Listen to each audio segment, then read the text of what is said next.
जी part 2 start हो गया है, तो हेडिंग दीजिए, कहीं अलग से कर लीजिए, बेशक थोड़ा सा लिखना है हमने, 4 स्टेप्स लिखने हैं, आपने लिखें steps for solving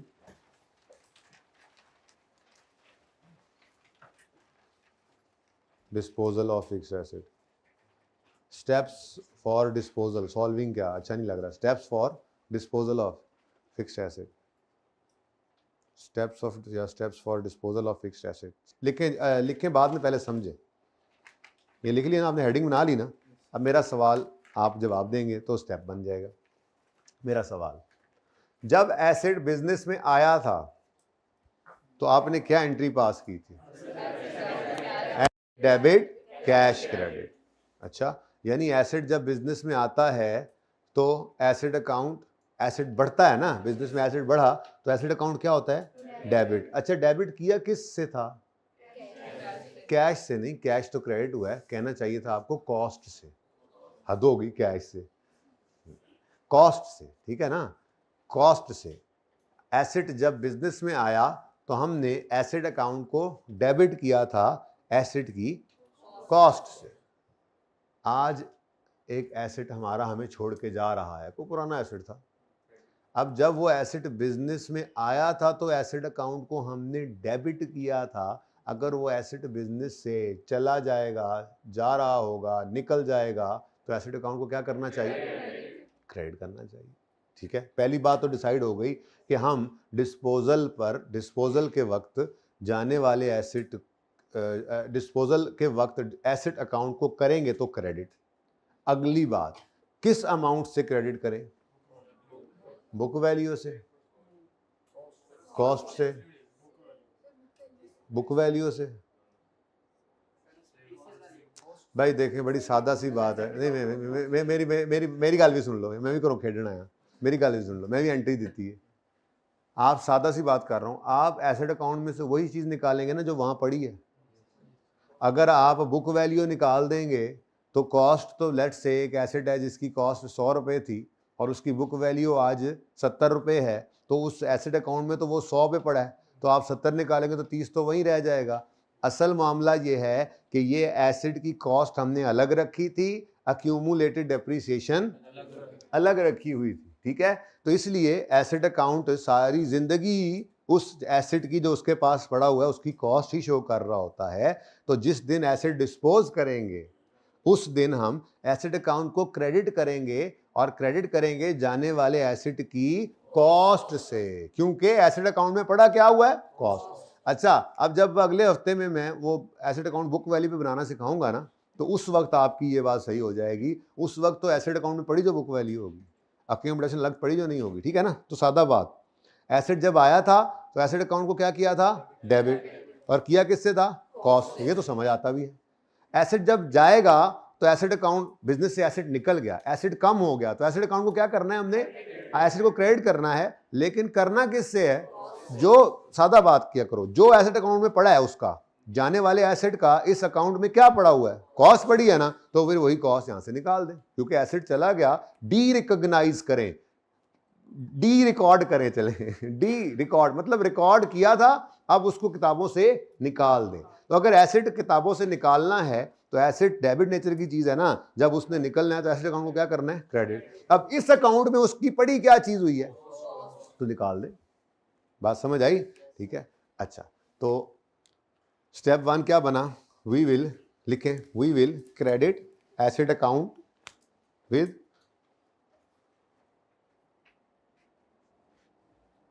we will credit asset account with cost of disposed asset.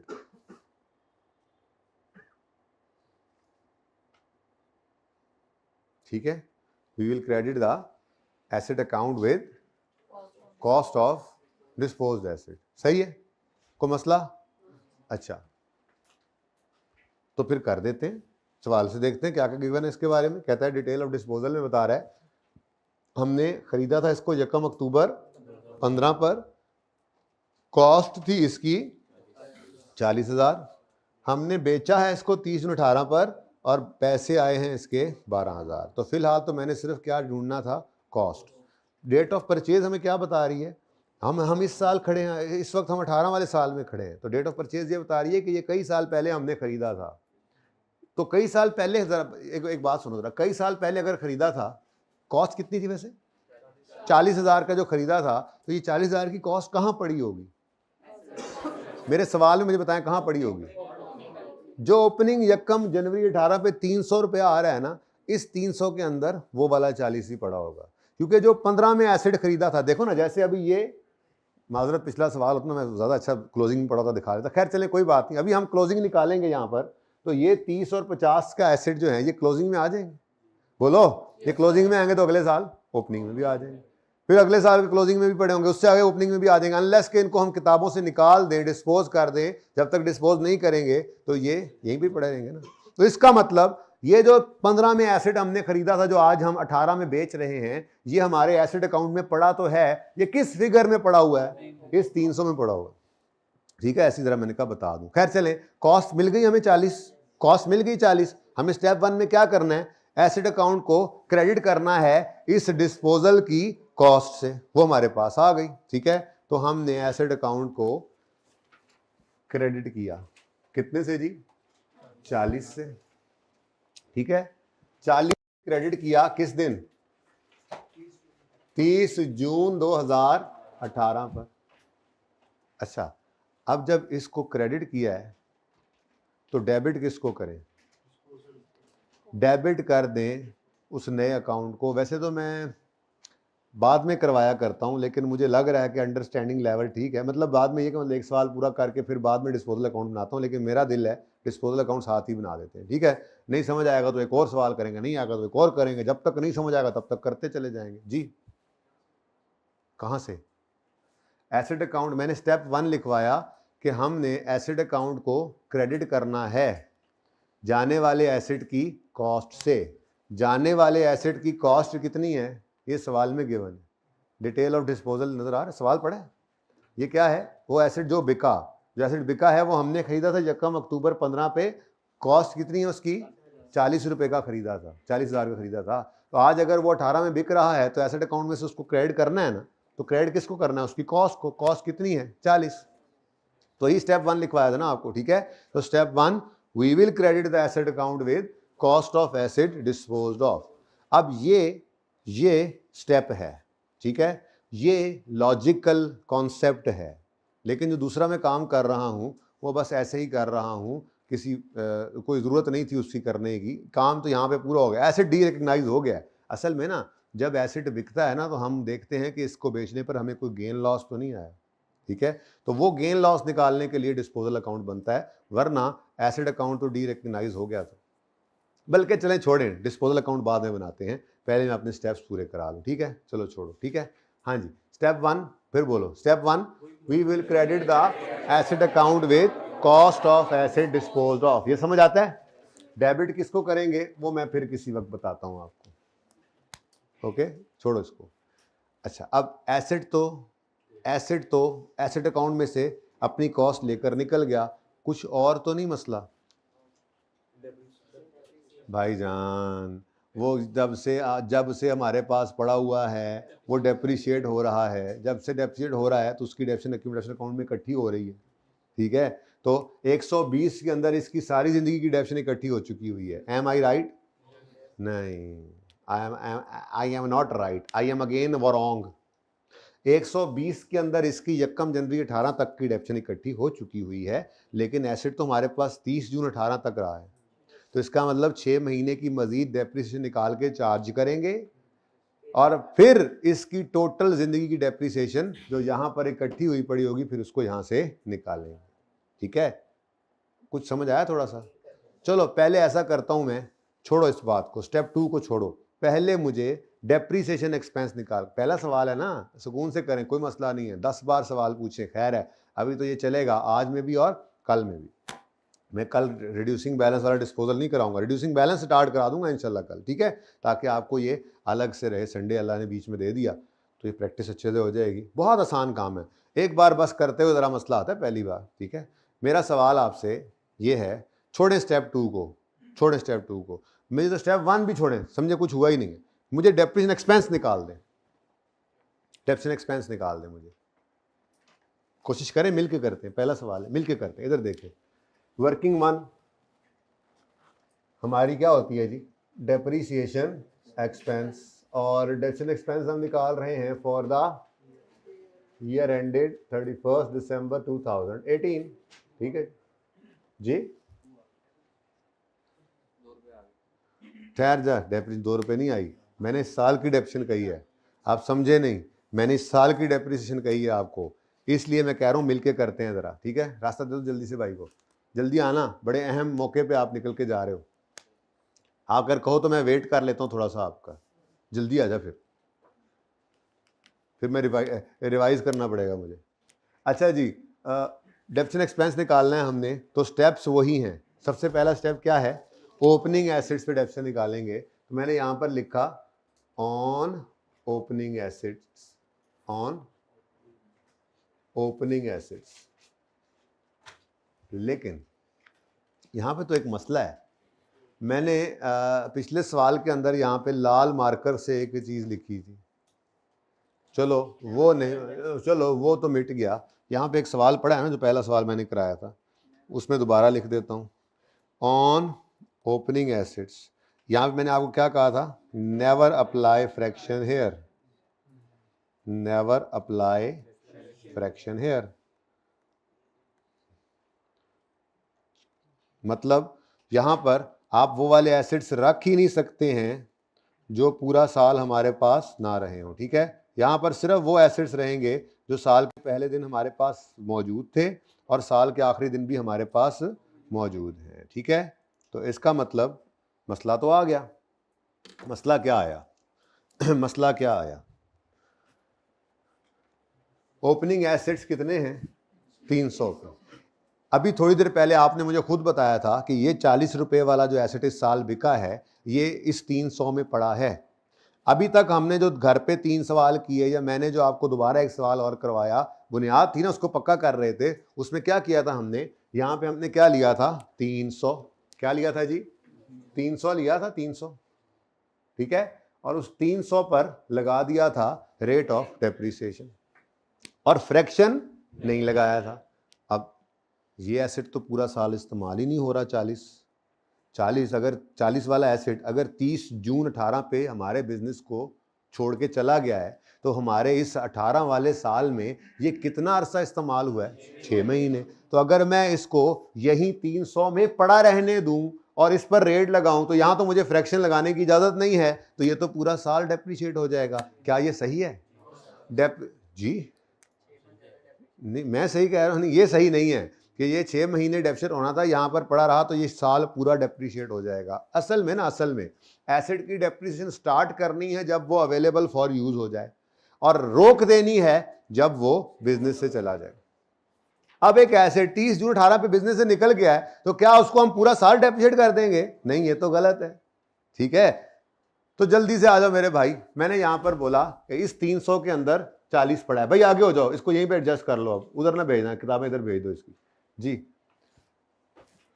इधर इधर इधर देखो, इधर मेरी बात सुनो, बड़े गलत मौके पे चले गए तुम। इधर देखो, ये 300 में 40 पड़ा है, हमने डिसाइड किया था 40 जो 40 वाला एसेट बिका। यस यस ना करते जाना, समझ आए तो बताना, ठीक है जी। हमने यहाँ पे बात की थी कि जो 40 वाला एसेट इस साल बिक रहा है वो इस 300 में पड़ा है, ये बात हुई थी ना हमारी। तो अगर ये 300 में पड़ा है, तो अगर हम इसको यहीं पड़ा रहने दें, तो इस 300 को यहाँ पर डेप्रीशिएशन रेट लगा दें, तो ये तो पूरा साल डेप्रीशिएट हो जाएगा, क्योंकि यहाँ फ्रैक्शन लगाने की इजाजत नहीं है, ठीक है ना।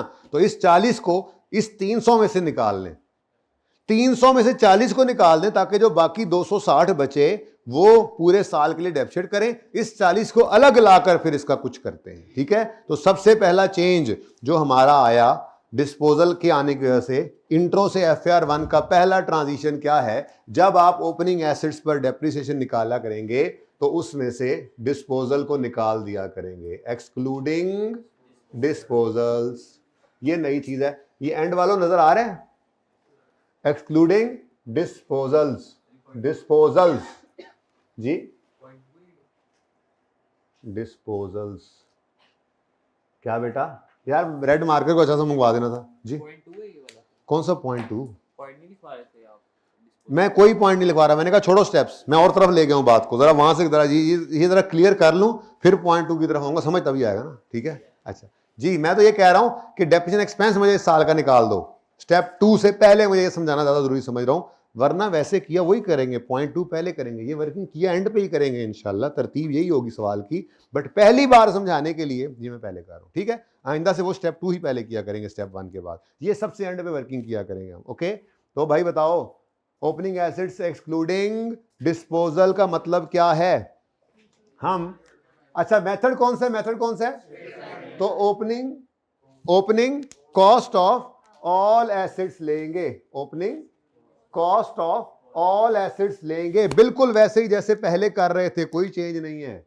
Opening cost of all assets लेंगे और उसमें से जो नई चीज है माइनस कर देंगे। मैं ऑल एसेट्स लिखूं, काम चल जाएगा, ओपनिंग कॉस्ट ऑफ ऑल से opening cost of all assets में से माइनस कर दिया करेंगे और कॉस्ट ऑफ डिस्पोजल है, लेकिन मैं ओपनिंग लिख देता हूं क्योंकि ओपनिंग में से ओपनिंग माइनस होना होता है, कॉस्ट तो हमेशा वही रहती है ना, ठीक है। तो बहरहाल अगले किसी सवाल रिड्यूसिंग बैलेंस के लिए ये हेल्पफुल है चीज, फिलहाल तो इसके लिए लिख रहे हैं opening cost of all minus opening cost of, यानी ऑल एसेट्स की कॉस्ट में से डिस्पोजल की कॉस्ट क्या कर देंगे माइनस, और उस पर लगा दिया करेंगे फिर रेट, जो बाकी बच गया उस पर क्या लगा दो, रेट। ये बात समझ आई, अब बोलो। तो ओपनिंग एसेट्स पर डेप्शन निकालनी हो और सवाल में डिस्पोजल आ जाए तो ओपनिंग एसेट्स की कॉस्ट में से डिस्पोजल की कॉस्ट को निकाल दो, क्योंकि अगर वो यहीं पड़ा रहा, डिस्पोजल भी इसी 300 में पड़ा रह गया, 40 रुपए इसी 300 में पड़े रह गए, तो 40 रुपए भी पूरे साल के लिए डेप्रिशिएट हो जाएंगे, जबकि पूरा साल उसको डेप्रिशिएट नहीं करना, ठीक है। लो जी, तो 300 में से, तो ये मैं रेड ना नई चीज की है आपके लिए रेड, ठीक है। 300 में से क्या माइनस कर देंगे, 40। आंसर नहीं लिखने की जरूरत, आंसर कैलकुलेटर दे देगा। अब क्या बच गया, 240 के एसेट्स बच गए। ये वो एसेट्स हैं जो पिछले साल के एंड पे थे, इस साल के स्टार्ट में आए और इस साल के एंड तक भी पड़े हैं, वो नहीं बिके हैं, इसलिए ये 240 वाले जो एसेट्स हैं, 60 वाले वट, इसको रेट क्या है, सवाल में रेट 10% है, तो इसके 10% लगाओ, और यहाँ फ्रैक्शन तो हमें लगाने की इजाजत नहीं है इसलिए नहीं लगाएंगे, ठीक है। तो 26, ठीक है। यहां on opening assets excluding disposal, तो नई चीज मैंने आपके लिए लाल कर दी, बस इतना सा मसला था, ठीक है। तो ओपनिंग एसेट्स पर डेप्रिसिएशन निकालने से पहले उनमें से जो एसेट ओपनिंग में पड़े थे लेकिन इस साल निकल जाने हैं हमारे बिजनेस से, उनको अलग कर लो। अच्छा, अब अलग करके क्या करें, डेप्रिशिएट ही ना करें, बिल्कुल ही 40 को डेप्रिशिएट ना करें, तो ये भी गलत है, क्योंकि 30 जून तक 6 महीने तो ये इस्तेमाल हुए हैं, तो इसलिए इस 40 को यहां से जो हमने निकाला है इसको निकाल कर अलग लाकर, अच्छा मैं एडिशन की थोड़ी सी जगह छोड़ रहा हूं, तरतीब वही रहे ना, एडिशन है ना, दो वो वैसे ही चलेंगे जैसे पहले चले आ रहे थे, ऑन एडिशन, और वो उनकी जगह मैं छोड़ देता हूँ ज़रा, मैं असल में ब्रेक नहीं डालना चाह रहा इस बात में, एडिशन उसी तरह से अपनी तरतीब पे रखूंगा ना, एडिशंस आ जाएंगे। और ये मैं कह रहा हूं कि इस 40 को यहां से हमने निकाल लिया और इसको ऐसे अलग ले आएंगे, अलग लाके इसको डेप्रिशिएट करेंगे ऑन डिस्पोजल्स की हेडिंग, तो ये टोटल वर्किंग है जी, बस इसके अलावा कोई चौथा आइटम इस वर्किंग में नहीं आया करेगा, ठीक है। डेप्शन एक्सपेंस की वर्किंग करते हुए ये 3 ही चीजें होंगी, on opening, depreciation on opening assets, depreciation on addition, depreciation on disposal, चौथी कोई चीज नहीं होगी, ठीक है। तो मैंने तरतीब इसीलिए वही रखी आपकी जैसे आप चले आ रहे थे, पहले डिस्पोजल कर सकते थे, मसला तो कोई नहीं था, ठीक है। ये जी 40 रुपए को आप यहां पर ले आए और 10% डेप्शन रेट लगा, और इस साल इसकी डेप्रिसिएशन कितने महीने की होनी चाहिए, 30 जून 18 पर अगर ये एसेट हमारे पास से निकल गया तो हमारे इस साल में कितने महीने इस्तेमाल हुआ, तो यहां पर हमने इसको कर दिया 6/12, आंसर ठीक है। मैं जरा ये पूरा कर लूं फिर आपका सवाल लेता हूं। अब रह क्या गया, पुराने वाला काम तो ना भूल जाना, वो जरा आंदा होते कर लो, और एडिशन तो हुआ था ना, तो एडिशन 2 थे, पहला एडिशन है जनाब 30 का 10% के हिसाब से, और ये आया है यकम मार्च को, तो 10/12 जी।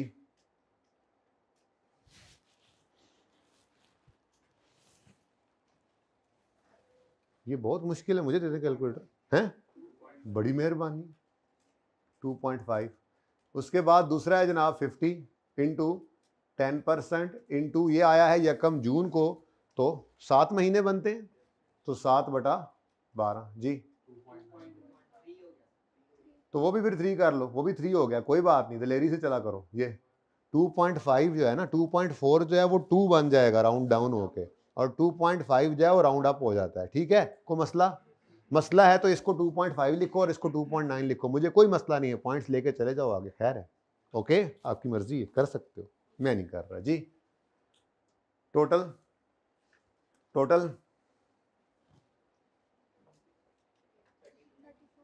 34 या 2, खुदा का खौफ करो यार।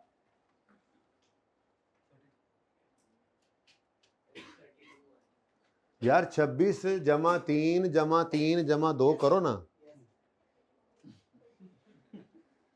मार्कर ले आयो तो रख दो। कैमरा क्या कहता है तुम्हें? जी क्वेश्चन बेटा आपका। यस ऑफ कोर्स, किसी सवाल में ओपनिंग नहीं होगा तो निकालने का डेटा देगा, और किसी साल में पहला ही साल होगा तो ओपनिंग कोई नहीं पड़ा होगा, तो अगर कोई डिस्पोजल होगा तो वो उसी साल में आके उसी साल में निकल गया होगा, तो वो फिर ओपनिंग में नहीं पड़ा होगा, ओपनिंग तो होगा ही नहीं ना, तो फिर उसको या आप एडिशन में ले लेना या डिस्पोजल में ले लेना, कोई मसला नहीं। हाँ जी, बिल्कुल हो सकते हैं, आपके होमवर्क में होंगे आज, वो बताता हूं मैं हो सकता है अभी टाइम बच गया तो मैं खुद ही एक आधा सवाल करवा दूं। भाई डिस्पोजल का यही ट्री मैंने यहां पर बोला था और लिखा भी है, डिस्पोजल्स मतलब जो मैं एक के लिए कर रहा हूं 10 आ जाए तो आप 10 के लिए वही कर देना।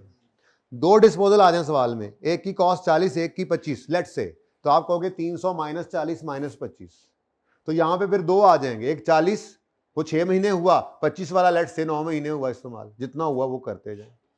ठीक है जी, बिल्कुल जी, 3 आ जाए 4 आ जाए, ठीक है, अलग अलग बस ट्रीट करना है, इकट्ठा नहीं करना, कहीं पे जाओ लेजर्स अलग अलग बनाने हैं, सॉल्यूशंस में लेजर इकट्ठे बने मिलेंगे आपको किताबों में, ठीक है, वो हम अलग करेंगे बस, और कुछ नहीं। ठीक है जी, और ये क्या आ गया है? डेप्थ एक्सपेंस की एंट्री बोलो। तो 31 दिसंबर 18 पर डेप्रीसिएशन जो एंट्री करेंगे आप जाकर वो होगी 34 से depreciation expense debit, accumulated depreciation credit. ये बात समझ आ गई? चलो अब मैं आपको स्टेप 2 का समझा सकता हूं जी, यहां तक को मसला है तो बताएं। ये सिर्फ आज पहली बार सवाल कर रहे थे ना, इसलिए मैंने डेप्रीसिएशन एक्सपेंस पहले निकलवाया है, वरना जब कभी सवाल में डिस्पोजल आएगा तो हम अपने डिस्पोजल के चारों स्टेप्स पहले करेंगे, जिसमें स्टेप 2 ये नहीं था, जो मैं अब लिखवाने लगा वो स्टेप 2 है, ठीक है ना, लेकिन वो जरा पहला दिन समझाना था इसलिए इस तरह से कर दिया, वरना तरतीब वही रहेगी जो आज तरतीब बन जाएगी, आइंदा भी वही चलेगी। बहरहाल मुझे सिर्फ इतना बता दो, जो एसेट 45 रुपए का खरीदा, सॉरी 40 का खरीदा था, जो एसेट 40 रुपए का, केड़ा सवाल है 20, ये जो एसेट 40 रुपए का हमने खरीदा था वो 2015 में, तो कुछ उसकी डेप्शन 15 में चार्ज हुई होगी, फिर पूरे साल की 16 में हुई होगी उस एसेट की, फिर 17 के अंदर भी हुई होगी, और फिर 18 में भी हुई है, होगी नहीं, हमने खुद, मैंने ये देखो करके दिखाई है, 18 के अंदर ये 6 महीने की डेप्शन चार्ज हुई है। ठीक है, तो ये एसेट अक्टूबर 15 से लेके जून 18 तक जितना अरसा हमारे पास रहा, इसकी डेप्रिसिएशन जितनी अरसे की हमारे पास चार्ज हुई वो कहां पड़ी हुई है? एसेट अकाउंट में तो हम एंट्री करते नहीं डेप्शन की, तो वो डेप्शन कहां पड़ी हुई है? एक्यूमुलेटेड डेप्रिसिएशन अकाउंट में। ठीक है, कितने अरसे की डेप्शन पड़ी है इसकी? नहीं, पूरी जिंदगी की पड़ी है, पूरी जिंदगी की पड़ी है। अगर आपको क्या पड़ी है अच्छा जी, अगर आप देखें तो ये एसेट तो हमने खरीदा था ना यकम अक्टूबर 15 पे, तो यकम अक्टूबर 15 से यकम जनवरी 18 तक की डेप्शन यहां पे 120 में पड़ी होगी, और उसके बाद यकम जनवरी 18 से, या यहां यूं कर लो 31 दिसंबर 17 कर लो, ज्यादा अच्छा लगेगा आपको ये, और फिर यकम जनवरी 18 से 30 जून 18 तक की डेप्रीसिएशन पड़ी हुई है इस 34 में। तो इस एसेट की सारी जिंदगी की डेप्रीसिएशन हमारे इस अक्यूमुलेटेड डेप्रीसिएशन अकाउंट में क्रेडिट हो चुकी है। एग्रीड और नॉट? ये मैंने इसलिए पहली दफा सवाल हो रहा था ये पहले करवाया ताकि आपको मैं ये बता सकूं कि इस एसेट की सारी जिंदगी की डेप्रीसिएशन, सारी जिंदगी 30 जून 18 तक की है, ये हमारे अक्यूमुलेटेड डेप्रीसिएशन अकाउंट में क्रेडिट हो चुकी है। 30 जून तक क्रेडिट हो चुकी है, बोलो। अब अगर ये एसेट चला गया, ये एसेट बिजनेस से चला गया, तो एसेट अकाउंट में इसकी क्या चीज पड़ी हुई थी? कॉस्ट। वो हमने एसेट अकाउंट से निकाल दी क्रेडिट करके, क्योंकि एसेट अकाउंट डेबिट नेचर का है, उसमें से कुछ निकालना हो तो क्या करेंगे? क्रेडिट। अब ये एसेट चला गया तो इसकी रिलेटेड एक्यूमुलेटेड डेप्रीसिएशन भी चली जाए ना। वो जो आप कह रहे थे ना बेटा बुक वैल्यू निकालेंगे, वो इसलिए नहीं निकाल सकते कि एसेट अकाउंट में कॉस्ट अलग पड़ी है और उसकी डेप्रीसिएशन अलग जगह इकट्ठी हुई पड़ी है, तो हम इनको अलग अलग ही निकालेंगे, अल्टीमेटली निकाल बुक वैल्यू ही रहे होंगे, ठीक है, नेट करेंगे तो। लेकिन छोड़े इस बात को, वो देखेंगे जब देखना होगा। तो बहरहाल मैं क्या कह रहा था, एसेट अगर गया तो एसेट अकाउंट में से उसकी कॉस्ट हमने निकाल दी, ठीक है।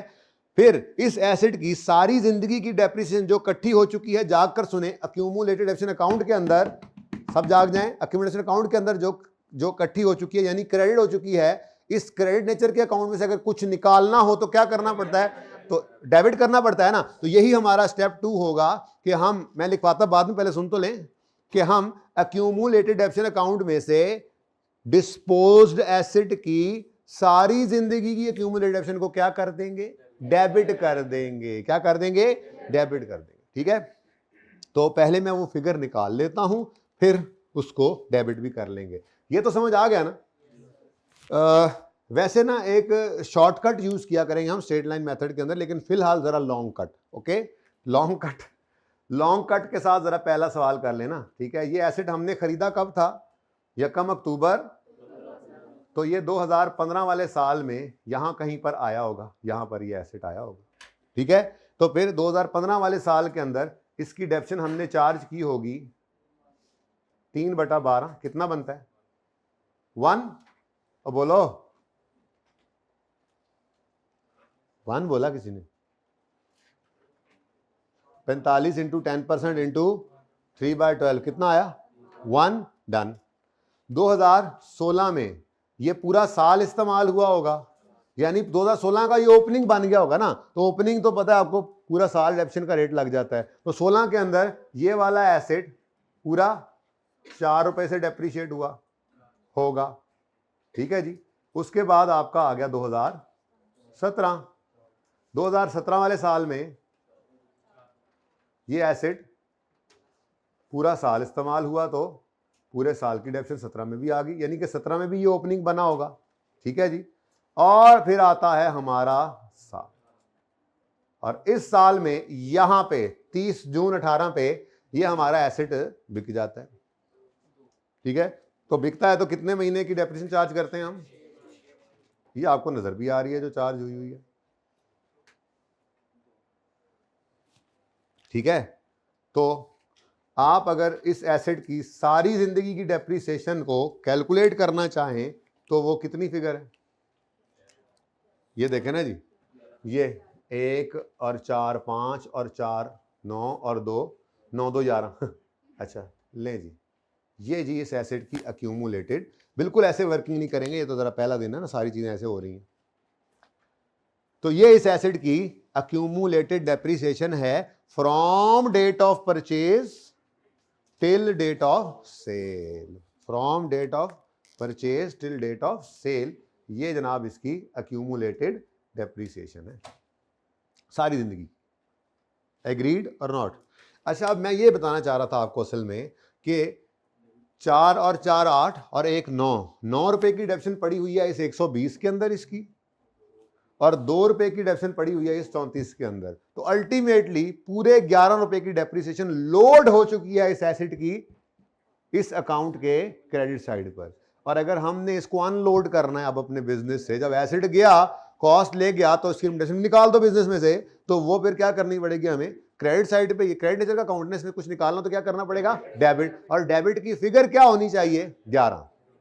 क्या समझ आती है बात की? ठीक है, तो स्टेप 2 लिखो, स्टेप 2 लिखो, अब डिस्पोजल का स्टेप 2 लिखो। स्टेप 1 क्या लिखा था, देखे बगैर बताने, we will credit asset account with cost of asset dispose of. ठीक है, नेक्स्ट। अब अगली बात आपको पता लग गई है, पहले उर्दू में सुन लो फिर अंग्रेजी में भी लिख लेना। ठीक है, दूसरा स्टेप क्या बना, हम डिस्पोज होने वाले एसेट की सारी जिंदगी की एक्यूमुलेशन, सारी जिंदगी मतलब डेट ऑफ परचेज से डेट ऑफ सेल तक की एक्यूमुलेटेड डेप्रिसिएशन को एक्यूमुलेटेड डेप्रिसिएशन अकाउंट में से डेबिट कर देंगे। ठीक है, तो ये लिखो, स्टेप 2 लिखो, we will debit, we will debit accumulate, एक्डेप लिख लेना जरा स्टेप में, जरा जल्दी लिखा जाएगा। We will debit accumulated depreciation account with accumulated depreciation of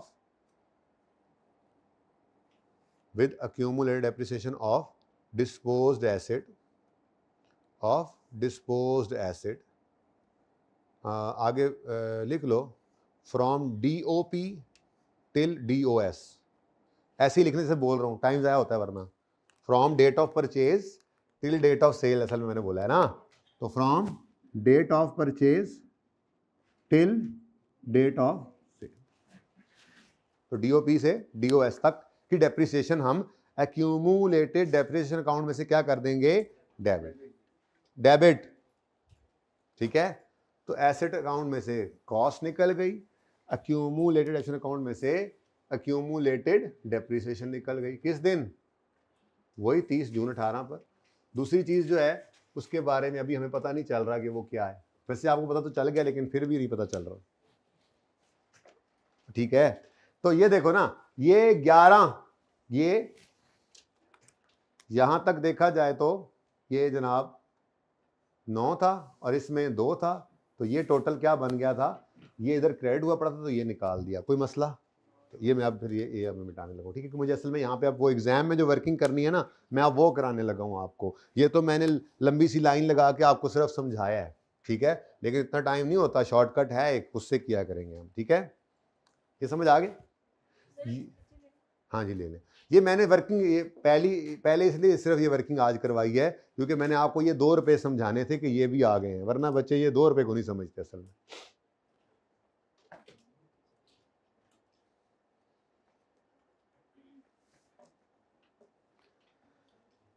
छुट्टी करो फोटोग्राफरो, ही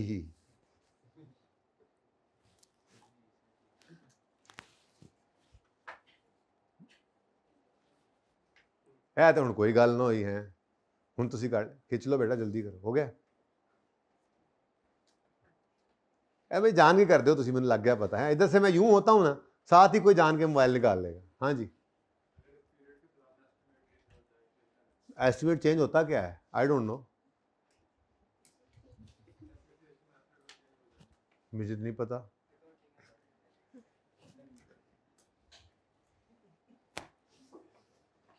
जी आएंगे अगले हफ्ते में, सब कुछ बारी आने दो उसकी, ठीक है। अच्छा जी, ले जी, ये मैंने मिटा दिया। अभी बेटा तीसरा दिन है आज, समझो दूसरा दिन है पढ़ते हुए, तो पहला दिन तो ऐसे ही आए बाएं शाएं करते गुजर गया है जी, थोड़ा सा बस हमने पढ़ा था।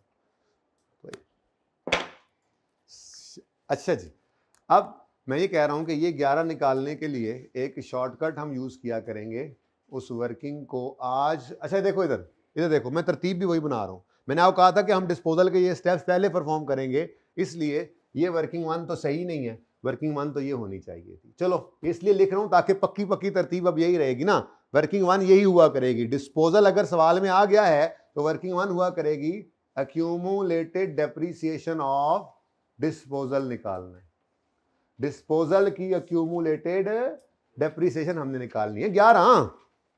ये 11 निकालने का तरीका ये मुझे पसंद नहीं है, मुश्किल है ना, 15-20 साल पुराना एसेट हो, फिर क्या करोगे, कर ली कमाई तुम लोगों ने, तो शॉर्टकट लगाओ। ठीक है, देखो भाई स्ट्रेट लाइन मेथड की खसूसियत क्या बताई थी आपको, हर साल डेप्रिसिएशन सेम आती है। ठीक है, मिसाल के तौर पे मैं आपको कहूं कि आप रोज़ाना 6 घंटे सोते हो, ठीक है। 6 घंटे में आप सहरी से पहले रात को 5 घंटे सोते हो और 1 घंटा आप जो है वो अफ्तारी से असर से पहले जोहर के बाद सो लेते हो कैलुला की नीयत से। तो ये 6 घंटे आपकी रोज़ाना की नींद है, ठीक है। 6 घंटे आपकी रोज़ाना की नींद है। अब आपका दिन शुरू होता है सुबह,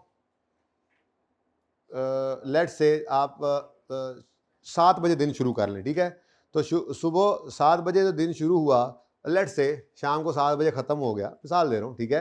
तो इसके अंदर आप अगर बात मुश्किल हो रही है, चलो इसको ज़रा इस तरह से देख लें, इसी को सादा ही कर लेते हैं, ठीक है। 1 साल की डेफिनेशन कितनी निकलती है ज़रा बताओ इसकी, तो बात बहुत मुश्किल हो जाएगी और मुश्किल लगेगी आपको। कैलकुलेटर निकालो, 40 को 10% से मल्टीप्लाई करो, ये 1 साल की डेप्रिसिएशन है। ये क्या है? अब ये देख लो ये एसेट हमारे पास कितने साल रहा, तो जितने साल ये एसेट हमारे पास रहा 1 साल की डेप्रिसिएशन को उससे मल्टीप्लाई कर दोगे तो सारे साल की सारी जिंदगी की डेप्रिसिएशन निकल आएगी। भाई इतना सही फॉर्मूला था, ठीक है। वो जरा बात मुश्किल लग रही थी मुझे, सो ही ना जाए, ठीक है। सोना जागना 6 8 ले जी। अक्यूमुलेटेड एक्शन ऑफ डिस्पोजल निकालनी है जी मैंने, अक्यूमुलेशन ऑफ डिस्पोजल निकालनी है मैंने। ये अंग्रेजियां शंग्रेजियां नहीं लिखा करेंगे, डायरेक्ट वर्किंग करेंगे। ये फिलहाल सिर्फ लिख रहा हूं मैं, आज पहला दिन है इसलिए, ठीक है।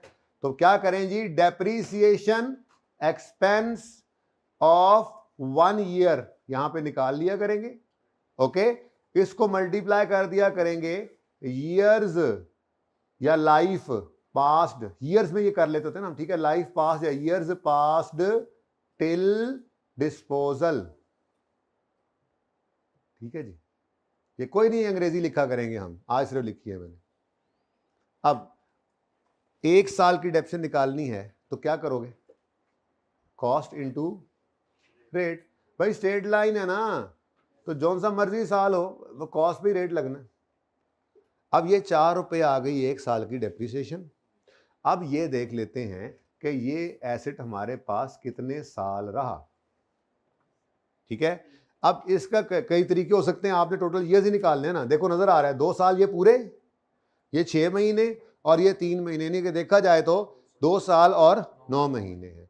अब 2 साल और 9 महीने नहीं लिख सकता मैं यहाँ पे, मुझे यहाँ पे क्या चाहिए, ईयरली डेप्रिसिएशन है तो ईयर्स चाहिए।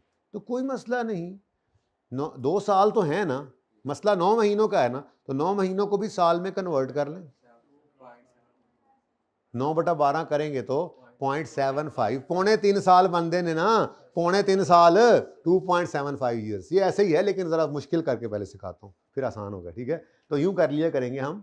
ये इसलिए कह रहा हूँ कि ये सवाल बिल्कुल सीधा है, इसमें तो आसानी से ये ईयर्स निकल आए, लेकिन गलती ना हो जाए इसलिए एक तरतीब सिखा रहा हूँ। वो तरतीब ये है कि आपने डेट ऑफ परचेज, जैसे ये मैंने लिखी थी, चलो यहाँ लिखता हूँ, आपने डेट ऑफ परचेज लिखा करनी है।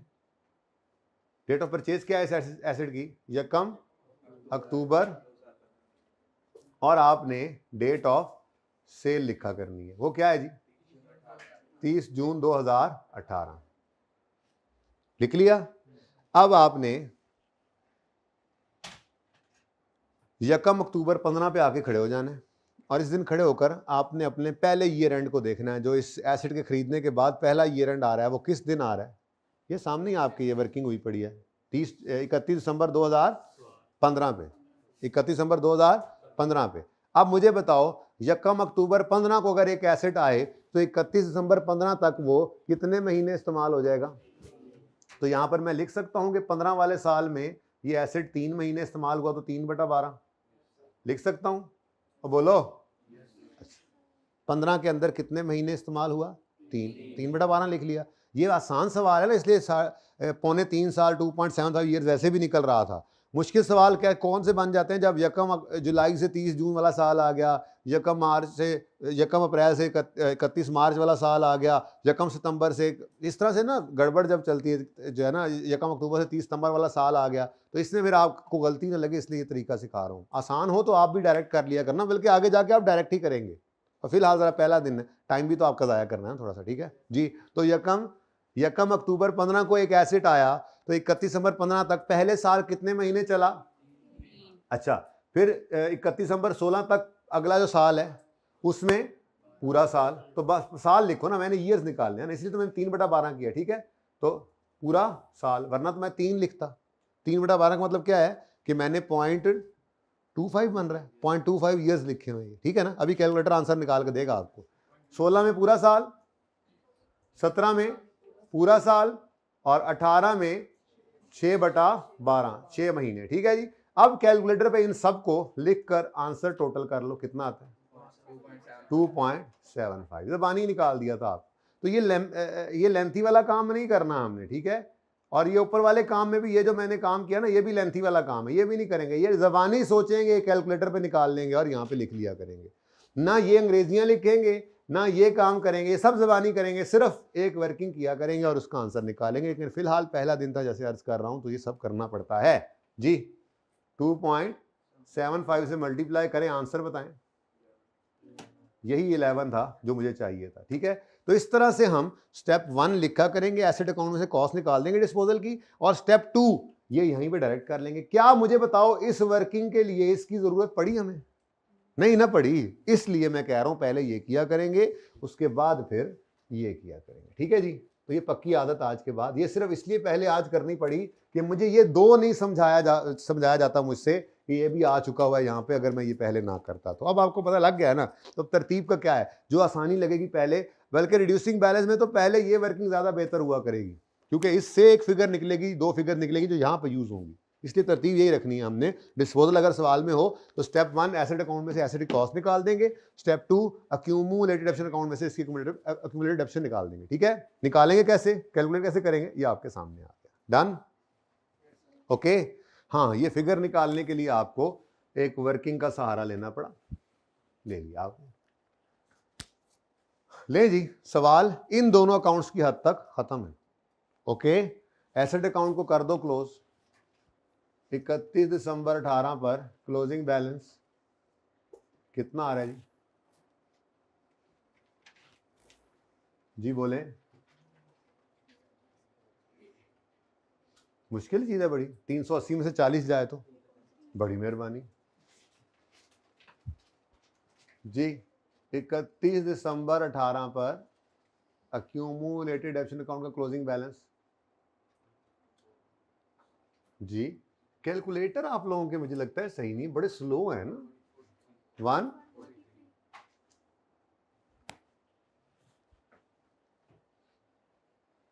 यहां तक कोई मसला? पक्की बात है। तो क्या नया देखा आपने? डेप्रिसिएशन एक्सपेंस के अंदर ये नया देखा आपने।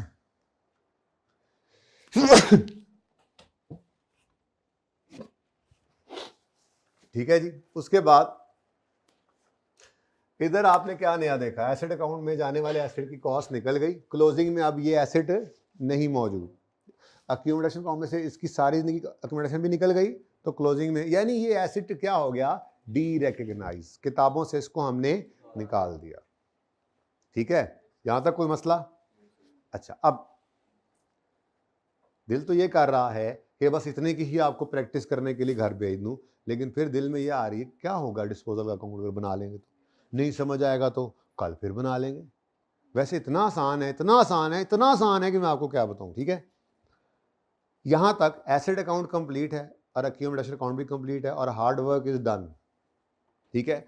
अब सवाल ये पैदा होता है कि हमने ये एसेट खरीदा था, फिर कुछ अरसा इस्तेमाल किया, फिर बेचा, कुछ पैसे भी आए।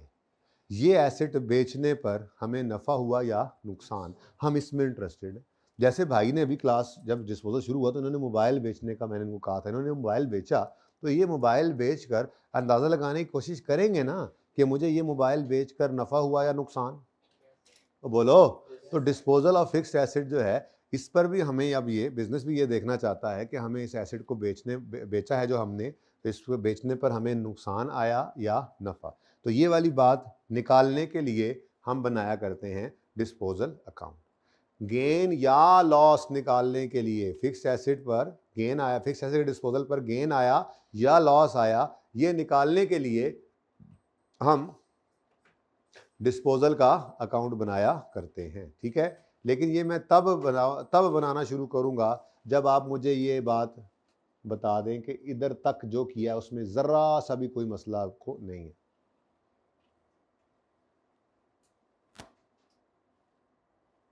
चलूं आगे? कोई क्वेश्चन, कोई मसला? शर्म नहीं करनी, आसपास वाले कह रहे हैं हमें समझ आ गई, मैं कैसे कह दूं मुझे समझ नहीं आई। नहीं समझ आई तो आपको नहीं समझ आई तो आपको नहीं आई। हर किसी ने अपनी अपनी कबर और अपने अपने पर्चे में जाना है, ठीक है ना? बताएं जी, को मसला किसी को? जी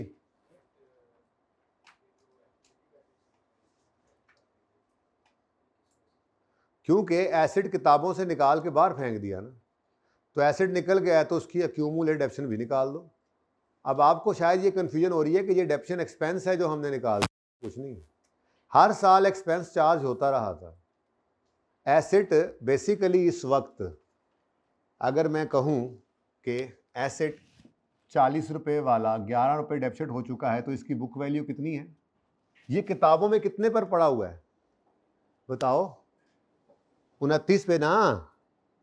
देखो अगर सिर्फ यही एक एसेट होता हमारे पास, अगर यही एक एसेट हमारे पास होता 30 जून 18 के ऊपर, हमारे पास इसकी क्या वैल्यू होती? 40 का खरीदा था, 11 रुपए की वैल्यू लूज करके बुक वैल्यू 29 शो कर रहा होता। ऐसा ही है ना? तो वो 29 हमने किताबों से निकालना था। अब मसला ये है कि ये 29 कहीं पर इकट्ठा एक जगह नहीं पड़ा हुआ। ये 29 बेसिकली क्या है? Book value. अब हमने एसेट अकाउंट को बुक वैल्यू पे बनाया नहीं हुआ, तो 40 इस 29, ये जो 29 जो है रिजल्टेंट है, ये 40 इसका इधर पड़ा हुआ है, ये 11 उस अकाउंट में पड़ा हुआ है। तो असल में तो मैंने इस 29 को निकालना है किताबों से। निकालनी वही बुक वैल्यू है जो इन्होंने बोला था, लेकिन बुक वैल्यू तो तब निकालता है एसेट अकाउंट में से अगर एसेट अकाउंट में उसकी बुक वैल्यू पड़ी होती। एसेट अकाउंट में एसेट की कॉस्ट रखी हुई है और उसके अंदर होने वाली कमी को हमने हमेशा कहाँ रखा है? एक्यूमुलेशन अकाउंट में इकट्ठा करके। तो फिर एसेट अकाउंट में से तो कॉस्ट निकल गई। कॉस्ट अगर यहां से निकल गई 40, तो यहां पर 11 पड़ा रह गया, तो 120 में तो 11 आता रहेगा। ये 11 किससे रिलेट करता है? वो एसेट जो किताबों में ही नहीं रहा, तो उसको भी निकालना है। ठीक है, तो बेसिकली हमने क्या करना था? हमने 29 को क्रेडिट करना था, बिजनेस में से निकालना था। लेकिन 29 कहां पड़ा है बताओ? वो हाँ ना ते कर दे भाई, सवाल आ लिया। 29 कहाँ है बताओ? 29 कहीं है हमारे बिजनेस में? हमारे बिजनेस के अंदर 40 पड़ा है अलग और 11 पड़ा है अलग।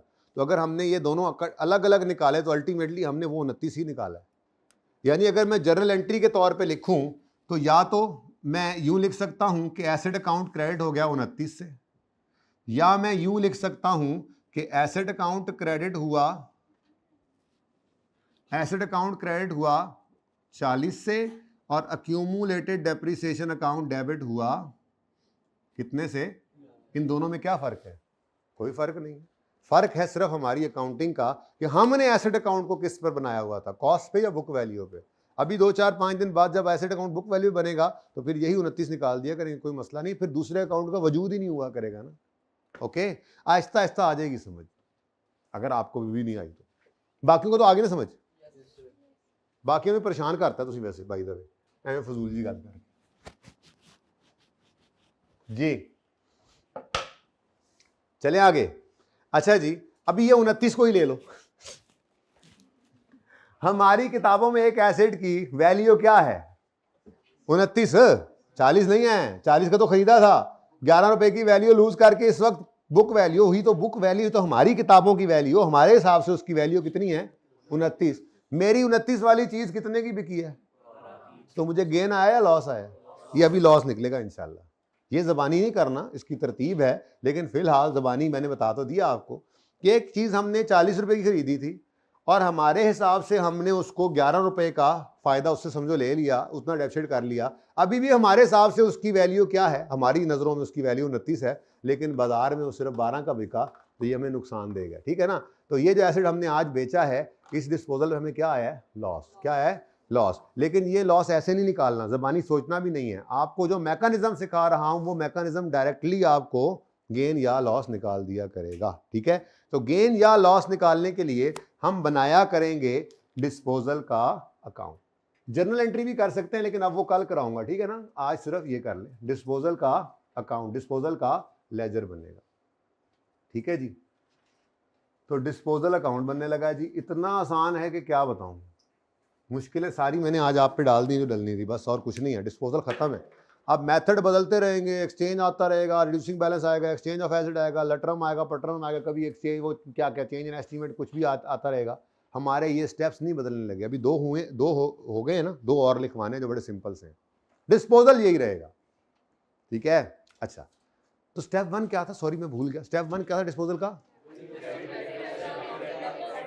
अच्छा एक मिनट, एक बात तो पूछना ही भूल गया मैं। डिस्पोजल का अकाउंट आपके सामने बनाया है, जरा मुझे इसकी नेचर तो बता दो। इसकी क्या नेचर होगी, डेबिट या credit? Debit, credit, debit, credit, 50-50। इसकी कोई नेचर नहीं होती, इसकी कोई नेचर नहीं होती। ये सिर्फ गेन या लॉस निकालने के लिए आता है, इसकी अपनी कोई नेचर। हम तो लिखेंगे इस बात को, ठीक है, ये मैं लिख देता हूं यहां पर। इसकी अपनी कोई नेटुरे नहीं होती, इसकी अपनी कोई नेटुरे समझते हैं ना, इसकी अपनी कोई नेचर नहीं होती, ठीक है जी।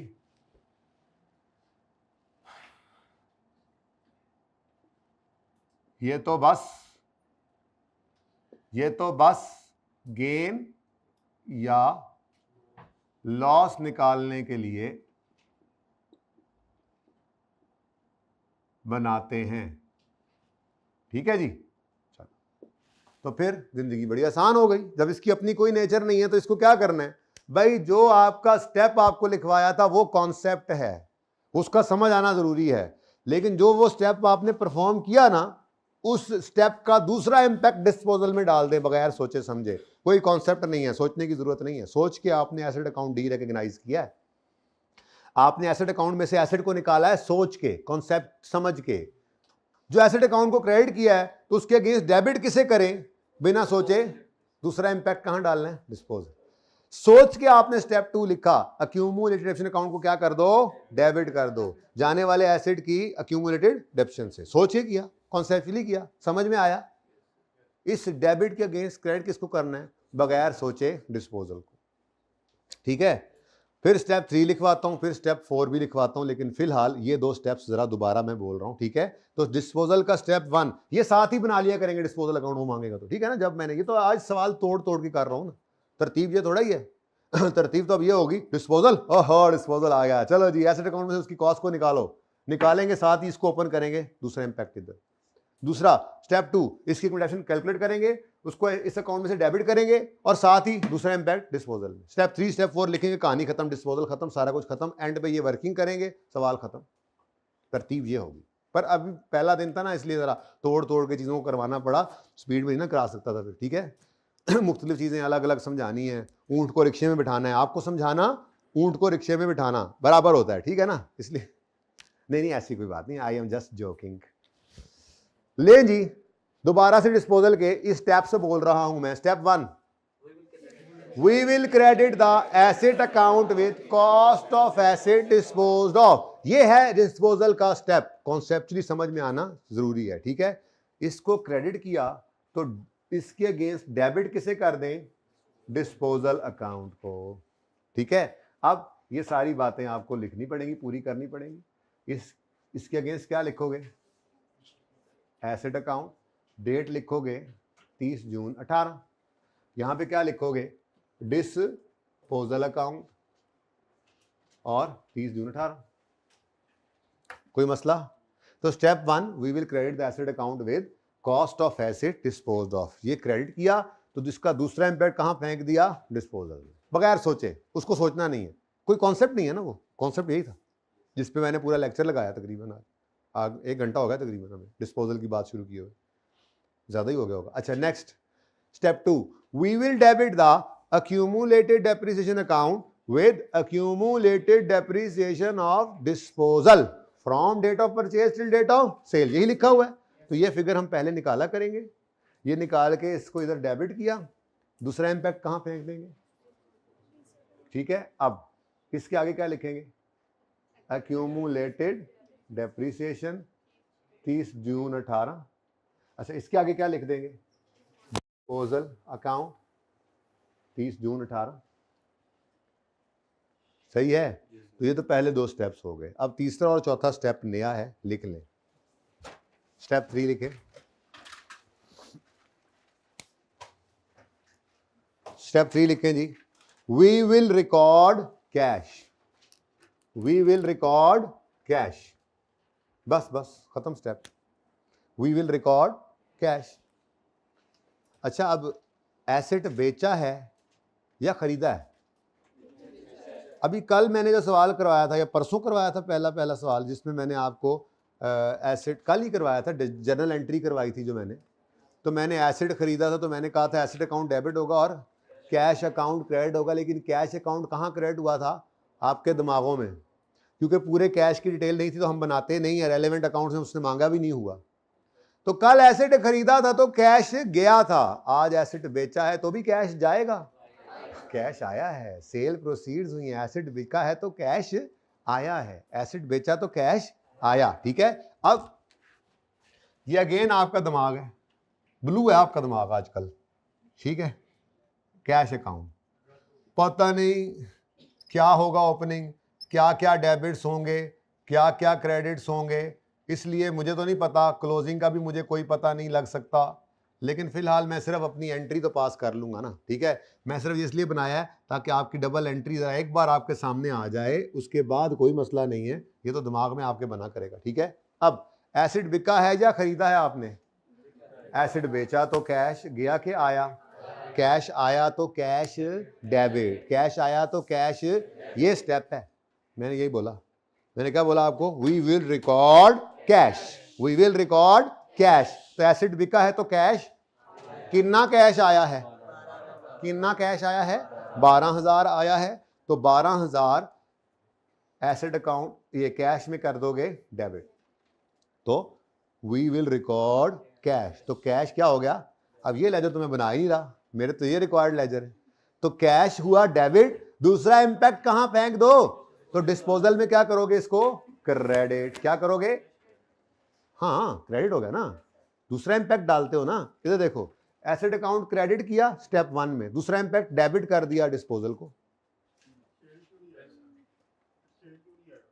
सेल किसे कहते हैं? चीज देना है, ये फिक्स एसेट है, वो गुड्स होती हैं।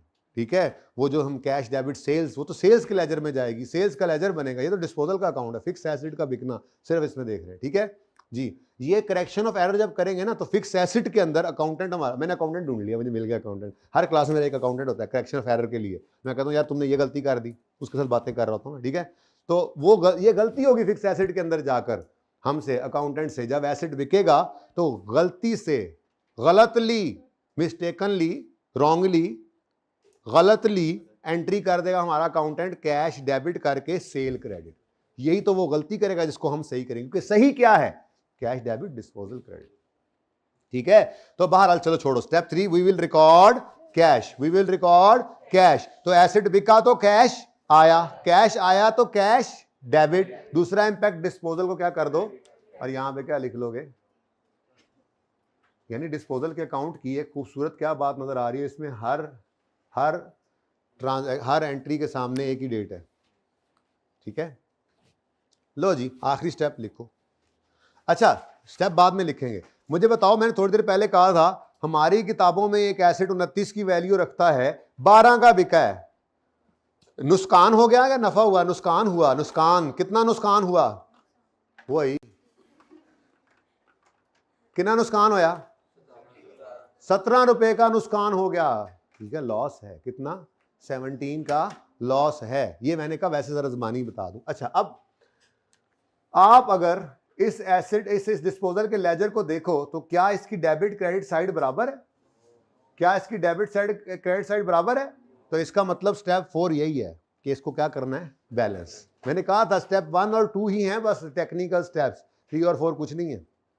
तो 3 में तो चलो फिर सोचा ये कैश आया, लेकिन 4 तो कुछ भी नहीं है, इस लेजर को बैलेंस करना है, और बैलेंस करके जो फिगर आप निकालेंगे वही P&L में जाने वाला गेन या लॉस है। गेन भी हो सकता है, लॉस भी हो सकता है। ठीक है, मैंने ज़बानी पहले बता दिया आपको कि लॉस आया हुआ है 17 का, लेकिन हमने ऐसे ज़बानी नहीं सोचा करना, हमें ये लेजर ही बताया करेगा। ठीक है, तो भाई स्टेप 4 क्या है?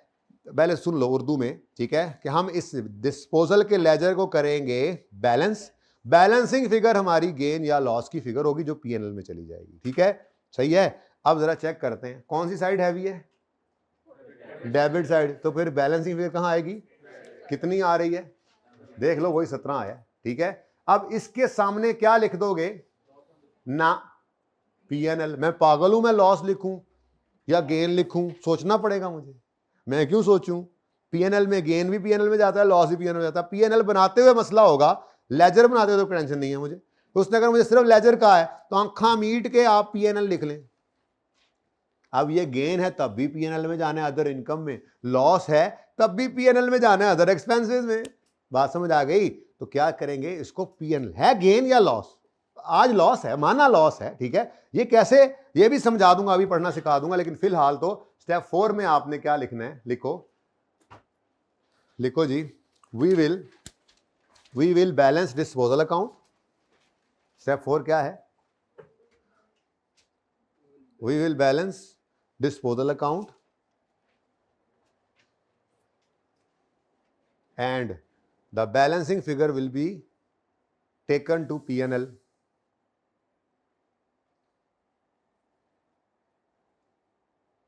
and the balancing figure will be taken to P&L। ठीक है जी, ठीक है, गेन भी हो सकता है लॉस भी हो सकता है, बैलेंसिंग फिगर विल बी, बल्कि यूं लिख दो, सॉरी जरा, balancing figure will be gain और लॉस बीच में ऐड कर दो, balancing figure will be gain और loss, gain slash loss which will be taken to P N L, जरा और क्लियर हो जाएगी बात, ठीक है।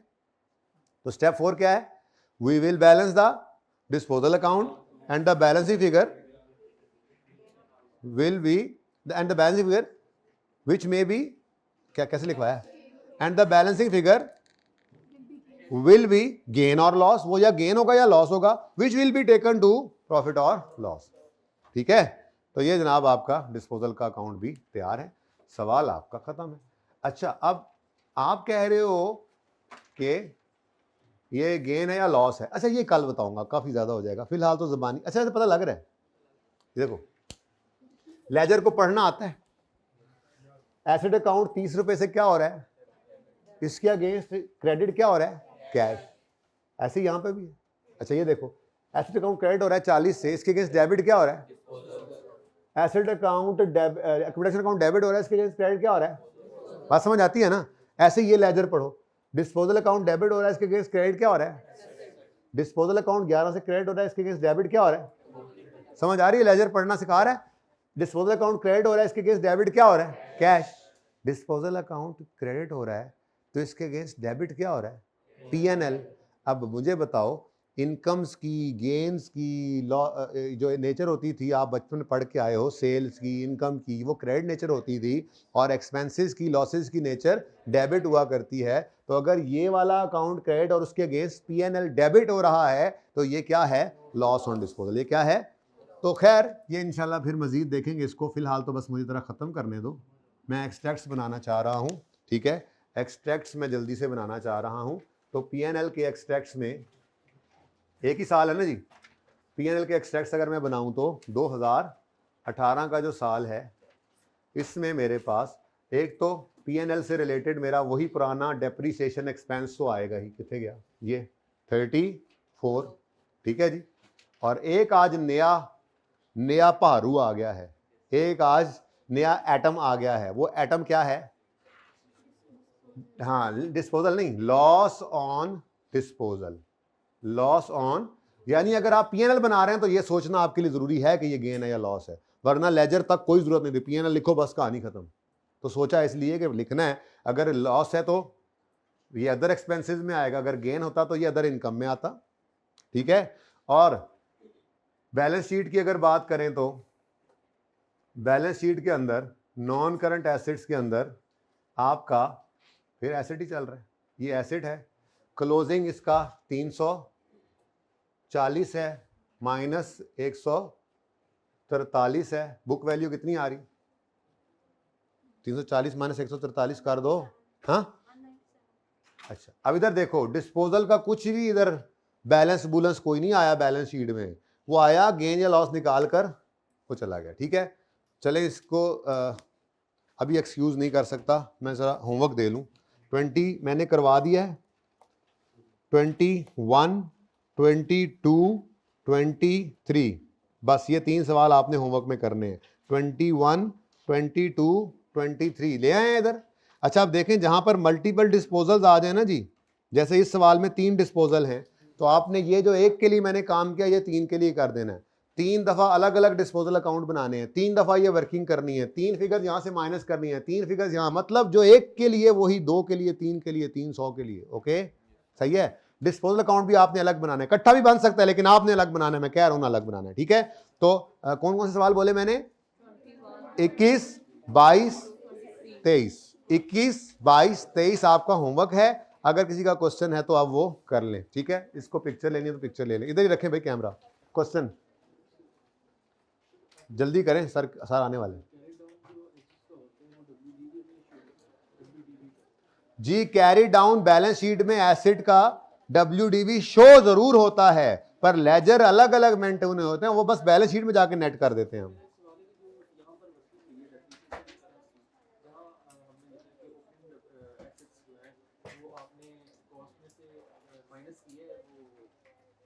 भाई का सवाल लंबा है, क्लास का टाइम खत्म हो गया है, ठीक है। अगर कोई रेलेवेंट हुआ तो ऑनलाइन वाले बच्चों को कल मैं वो सवाल का जवाब दे दूंगा, है कोई नहीं, वैसे ये नॉर्मल सी बात ही है कि मैं क्लास क्लोज कर रहा हूँ, आप क्लास के बाद मुझसे पूछ लें, ठीक है। उसके अलावा कोई छोटा मोटा मसला इसमें मेरा नहीं ख्याल है, बस ये जहन में सबसे बड़ा मसला ये है कि 21, 22, 23 आपने होमवर्क में करके आना है, ठीक है। ओके जी, अल्लाह हाफिज़।